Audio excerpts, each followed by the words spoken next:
لو أنزلنا هذا القرآن على جبل لرأيته خاشعا لو أنزلنا هذا القرآن على جبل لرأيته خاشعا متصدعا من خشية الله وتلك الأمثال نضربها للناس لعلهم يتفكرون. Allah Subhanahu wa Ta'ala menjadikan gunung-gunung yang ada di depan kita ini, Masya Allah, sebagaimana mereka ini adalah makhluk-makhluk Allah yang sangat taat dan sangat tunduk kepada Allah Subhanahu wa Ta'ala. Allah Subhanahu wa Ta'ala berfirman di surat Al-Hasyr, Qala azza wa jal, Lau anzalna hadal Qur'an, seandainya Allah Subhanahu wa Ta'ala menurunkan Al-Quran ala hada jabalin, terhadap gunung-gunung ini yang begitu besar, begitu tinggi. Contohnya ini Gunung Galunggung, Masya Allah. La ra'aitahu, pasti kalian akan melihat gunung-gunung itu khasyi'an, mereka akan tunduk, mutasaddi'an, mereka akan hancur. Hancurnya kenapa? Min khasyatillah, karena gunung ini takut kepada Allah Subhanahu wa Ta'ala. Wa tilkal amthalu nadribuha linnasi la'allahum yatafakkarun.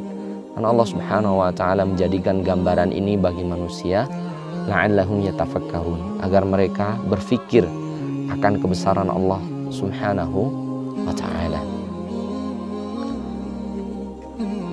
Dan Allah Subhanahu wa Ta'ala berfirman, afala yanzuruna ilal ibili kaifa khuliqat wa ilas samai kaifa rufi'at wa ilal jibali kaifa nusibat.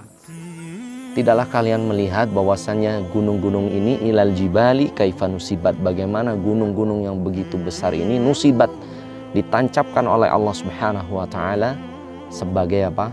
Paku buminya Allah Subhanahu wa Ta'ala yang begitu besar.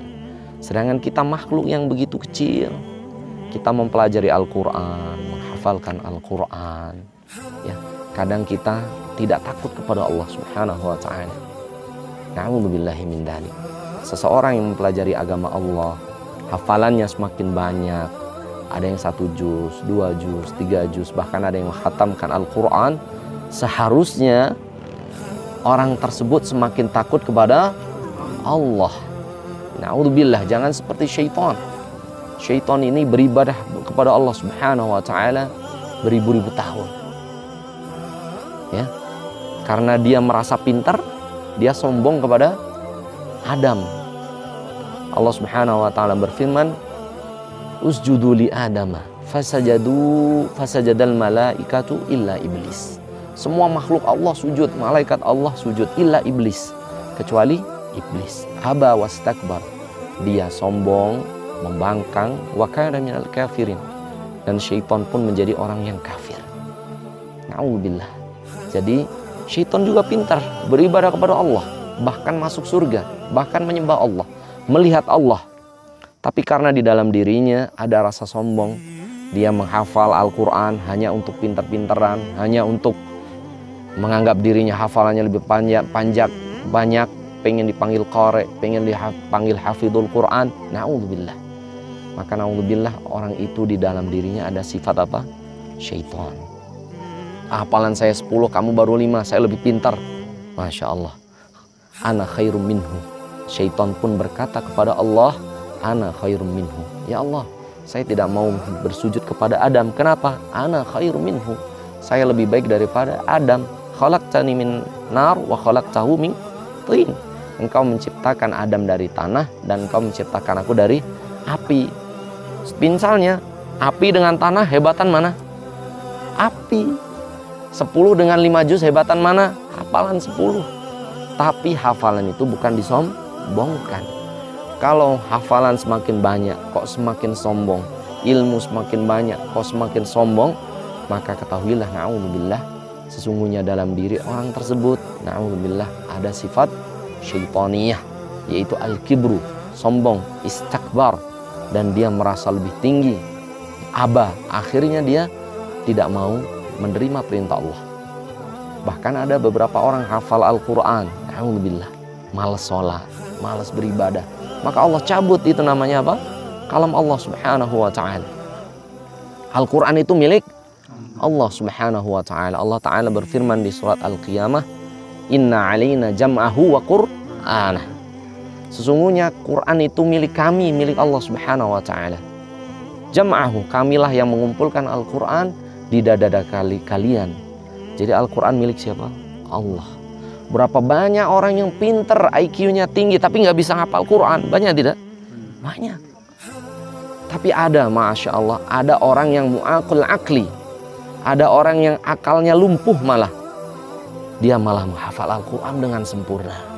Tapi berapa banyak orang yang cerdas, pinter, matematika, kimia, fisika. Tetapi qadarullah tidak bisa menghafal Al-Quran. Ketahuilah, inna alaina jam'ahu wa qur'an. Sesungguhnya Al-Quran itu milik kami, milik Allah. Jam'ahu, kamilah yang mengajarkan Al-Quran, mengumpulkan Al-Quran di dada kaum muslimin. Bisa jadi Allah menyambut hafalan kita ketika kita bermaksiat kepada Allah subhanahu wa ta'ala. Semoga Allah subhanahu wa ta'ala memberikan kita keistiqomahan dalam menghafal kalam Allah. Kemudian semoga Allah subhanahu wa ta'ala dengan kita menghafal Al-Quran, Allah menjadikan kita sebaik-baik manusia. Sebagaimana sabda Rasulullah SAW dari Utsman bin Affan, khairukum man ta'allama al-Qur'ana wa 'allamahu.